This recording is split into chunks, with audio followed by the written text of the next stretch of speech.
We are all here because we are leaders. It's as simple as that. We're leaders.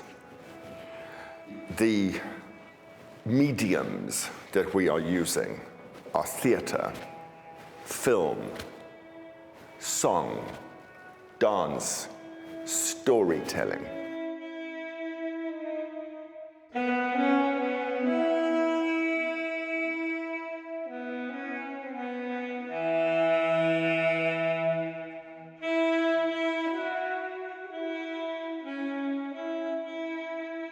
My name is Loazi Mayeki. Being a boy child and being raised by a single mother, got into bad things. And I ended up being into drugs and stuff, and I moved away from home and stayed in Hillbrow in an abandoned building. My mother used to come and fetch me. Maybe she went 4 or 5 times to that place, trying to get me back, and I would just go home for maybe one day. The next morning, I'll be back. My name is Tyson Muntu Ngobesenkala. I grew up in the streets of Hillbrow. I was staying with my mother and my grandmother. So after my grandmother's passing away, my life changed because each and every day I would see my mother with different men, and I was abused physically and emotionally. I couldn't tell anyone. I couldn't speak to my mother because she was not always around. My name is Togozo Mbata. I come from a small family. I was raised by my mother, as well as my grandmother, as well as my grandfather. So I know exactly the kind of love and the figure that they've played in my life. I truly believe that if there is something that is more powerful than anything else in this universe, it have to be a woman. And I have reason why I'm saying that, because there are some things that a woman can endure, but a man cannot. The way I was so close to my mother, it affected everything, the whole of me, her absence in my life. So I ended up now having this thing of, if I have a girlfriend, then I'm gonna search for that mother figure, and I don't find it. I realized there is nowhere else I can get this love. I was born to save my mother. She had my sister, who's 12 years older than me. Then she had a son who she lost in her womb at 8 months. And that really turned her. She'd lost her little brother and sister as a child within 3 months of each other. So when she lost that son, she really lost her mind to a great extent. And my father encouraged her to have another child, and that was me. But I was very much made aware of that I was there to save my mother, which I always tried to do. So I was very much alone. I was 20 years of age when my mother passed away. Then I was staying with my stepmother. We fought. I fought with my stepmother almost every day. Then I decided, let me leave her. So I became a street kid, living on the street. And it was tough. I ended up doing crime, and then one day I was shot. I almost died. Then I said, let me quit. I've lived my whole life in London, in South London. And interestingly, around the time that I wanted to be an actor, my mum left my dad. So it was very unusual in the 1960s, 70s in the UK to be brought up by your dad. So my dad was my mother as well. Each person who has told their story so far has enriched the quality of the listening. We feel now that everybody's story is now becoming part of this circle. It's growing. It's also growing because of all the people who are being mentioned. The mothers, the grandmothers, the grandfathers who have died, they are all being brought in here. Their spirits are being brought in here. And that's the way it works. Eventually, we are just a sample of the world. All we've got to do tonight is bring this energy, offer it to them. What we've created together this week, we're just sharing it with them. Because whatever we give them, they're going to take away with them, and it's going to create ripples in their lives. A person like myself who hasn't really done or showed any sort of an appreciation to my parent, my mother, on her absence, for those mothers who will be sitting here, this is merely my expression of gratitude to all the mothers who will be sitting here. Those mamas who are thinking that they've been rejected because no one is talking maybe about what the impartation in the lives of others.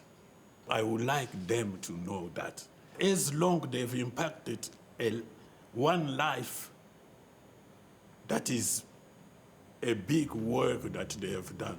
So they need to be also recognized for that. So this is my purpose.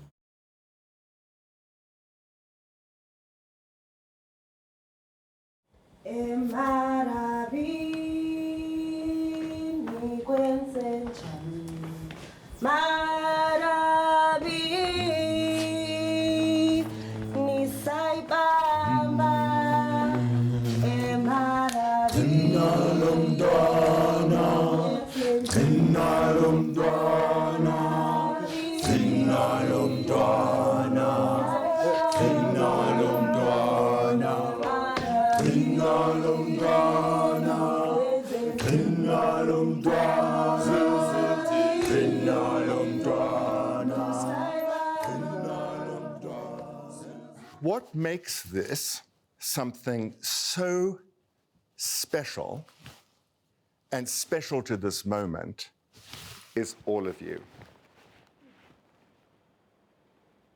Because your presence here gives our voices air to breathe in. If you weren't here, our stories would have nowhere to go. So your listening is like a big bowl, and our speaking is like liquid poured into that bowl. So just as the bowl gives the liquid its shape, so your listening gives our stories their shape. I'm about to invite a mother and a daughter onto the stage, and they're going to do something remarkable here, because Mbore is going to listen to her mother Magdalena's story, a story that she's wanted to hear from her mother her whole life. And they have courageously and generously agreed to do this in front of you, in the generosity of your listening. As I became a mother myself, it became a longing to understand her perspective, that when she was 19, pregnant with me, and I guess, thinking about myself, if I was 19 and pregnant, that would have been, a space filled with fear, uncertainty. Because she was doing her second year at college, and she had to finish her studies. Can you share what that time was like for you? Fortunately, I was married.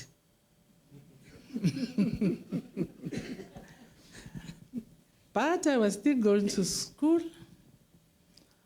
When I realized that I'm pregnant, I couldn't tell my mother. She would kill me. Even if I was married. What is it that made her so strict? What do you know about her own life that made her to be so strict? She never told me why, and nobody told me why she was so strict. But I believed that my mother wanted me to be something in life, not to be a domestic worker. Now I'm pregnant. Am I not dooming my future? I'm spoiling everything. So that's why she was so strict, especially on me because I was her firstborn daughter. I think the amazing thing is that it puts things into perspective. I felt I was a hidden child.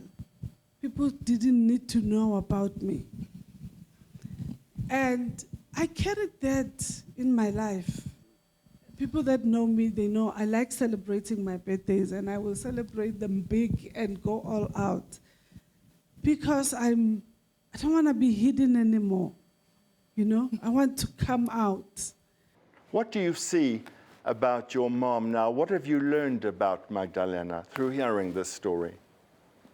Well, I think the first thing that comes is that she was just a 19-year-old. Talk to her directly. Okay, what I'm hearing is that she was just a You were a 19-year-old fighting for your future because of how, you know, your upbringing and how your mother made sure that you succeed. So probably feeling like the same thing that I was not supposed to be doing, I have done.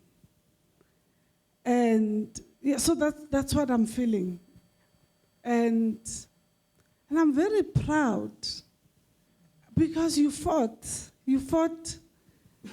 It feels to me like you fought for your future, but you also fought for the future of this child that you were carrying, because if you had given up, how would our lives, you know, how would it have turned out? Maybe you would have been a domestic worker like my grandmother, and that would have impacted our lives. So for me, this is almost like freedom. Thank you both so much. And, you know, this is not an end in itself. This is a beginning for the two of you, a space that can open up to listen to stories. And that's the invitation for all of you. Emara